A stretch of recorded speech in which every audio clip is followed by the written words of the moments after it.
یقین کرنا بہت مشکل ہے کہ ہم جس دور سے گزر رہے ہیں، ایک زمانہ وہ بھی تھا جب حرمین کی سرزمین سے حق کی صدا بلند ہوتی تھی، جب وہاں سے کفر کی ایوانوں میں زلزلے آتے تھے، مگر آج وہی سرزمین کفار کو ویلکم کرنے میں جھک چکی ہے۔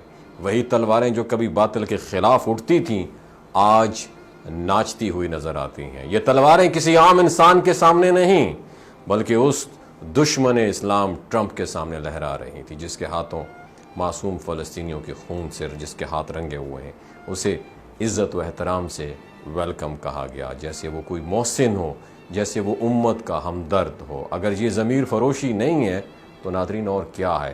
یہ ایسا تمانچہ ہے جو پوری امت کے چہرے پر مارا گیا ہے اور ہم خاموشی سے تماشا دیکھ رہے ہیں۔ اسلام نے عورت کو عزت دی، پردے کا تاج پہنایا، اس کی عظمت کا علم بلند کیا، لیکن آج وہی عورتیں جو مسلم ممالک کی نمائندہ کہلاتی ہیں اسی کافر کے سامنے کھڑے ہو کر مسکرا رہی ہیں، اس سے ہاتھ ملا رہی ہیں جیسے کسی کامیابی کا جشن منایا جا رہا ہو۔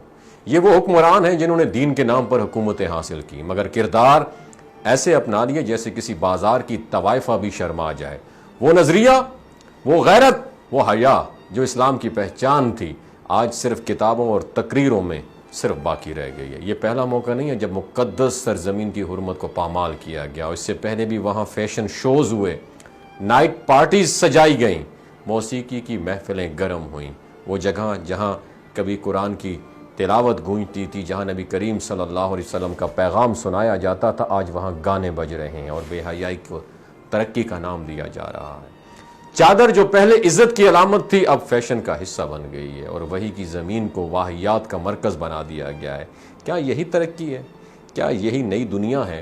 پرچم پر کلمہ طیبہ لکھ کر اس کی بے حرمتی کرنا، ناچ گانے اور فحاشی کے پروگراموں میں اس پرچم کو لہرانا صرف علامتی جرم نہیں ہے، یہ عقیدے کی توہین بھی ہے۔ کلمہ اب دلوں میں نہیں، صرف سرکاری جلسوں اور تقریبات میں رہ گیا، اور اس کی روح کو دفن کر دیا گیا ہے، اور ہم خاموش تماشائی بنے ہوئے ہیں۔ اور سب سے بڑا ظلم جو قبلہ اول پر بم برسا رہے ہیں، بچے شہید ہو رہے ہیں، مائیں لاشیں اٹھا رہی ہیں، اس وقت یہ حکمران جشن منا رہے ہیں، رقص کر رہے ہیں، کفار کے ساتھ بیٹھ کر کہہ لگا رہے ہیں۔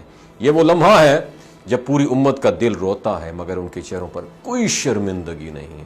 یہ لوگ اسلام کے نام پر دنیا کی آنکھوں میں دھول جھونک رہے ہیں۔ ایسے بے غیرت، منافق اور ضمیر فروش حکمرانوں پر لعنت واجب ہے، اور ان کو فالو کرنا بھی، وہ بھی سمجھو کہ وہ بھی لعنتی ہیں۔ اگر امت نے اب بھی آنکھ نہ کھولی نا میری جان، تو کل تاریخ ہمیں معاف نہیں کرے گی، اور نہ ہی اللہ تعالیٰ کے ہاں کوئی عذر چلے گا۔ پاکستان زندہ باد، اسلام زندہ باد، وما علینا الا البلاغ المبین۔